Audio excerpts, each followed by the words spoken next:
আজকের উত্তাল দ্রোহযাত্রায় চট্টগ্রাম, ময়মনসিংহ সহ দেশে প্রায় কমই মাদ্রাসা ছাত্র সমাজের অংশগ্রহণ ছিল স্বতঃস্ফূর্ত। পাশাপাশি কেন্দ্রীয় নেতৃত্বের অপেক্ষায় না থেকে চলমান ছাত্র আন্দোলনে সমর্থন ও সহযোগিতার লক্ষ্যে তরুণ চিন্তাশীল ছাত্র ও আলেমগণ সাধারণ আলেম সমাজ নামে একটি প্ল্যাটফর্ম খুলেছেন। পাশাপাশি ফেসবুক পেজ ও গ্রুপ খুলে প্রেস বিজ্ঞপ্তির মাধ্যমে আগামীকালের কর্মসূচি ঘোষণা দিয়েছেন সাধারণ আলেম সমাজ।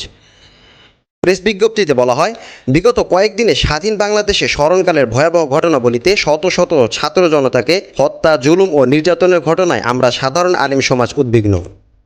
গভীরতম বেদনা ও ক্ষোভের সঙ্গে আমরা লক্ষ্য করছি যে কোটা সংস্কারের দাবিতে শান্তিপূর্ণ নিরস্ত্র আন্দোলনরত শিক্ষার্থীদের ওপর সরকার ও তাদের মদতপুষ্ট বাহিনী নজিরবিহীন সহিংস দমনপীড়ন চালিয়েছে। আমরা বিশ্বাস করি দেশের জনগণও এ সংকটময় পরিস্থিতিতে উদ্বিগ্ন।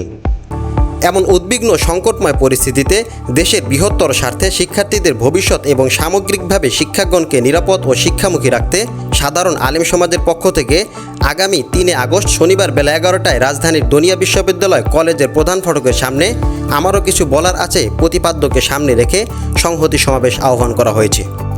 বিজ্ঞপ্তিতে আরও বলা হয়, এ সমাবেশ থেকে বাংলাদেশের সকল বিশ্ববিদ্যালয়, কলেজ, স্কুল, মাদ্রাসা সহ সকল শিক্ষা প্রতিষ্ঠানের শিক্ষার্থী ও দেশের আপামর জনসাধারণের কাছে একটি নিরাপদ বাংলাদেশ গড়তে এবং সাধারণ আলেম সমাজের সুস্পষ্ট বার্তা পৌঁছানোর মাধ্যমে দেশের চলমান সংকট থেকে উত্তরণের পথ খুঁজতেই আমাদের আয়োজন।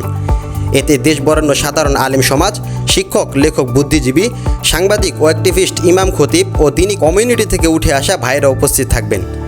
আলেমদের কথাগুলো জনসাধারণ নিকট পৌঁছে দিতে প্রিন্ট ও ইলেকট্রনিক মিডিয়ার সকল সাংবাদিকবৃন্দকে উপস্থিত থাকার অনুরোধ রইল। Desk report, news nest.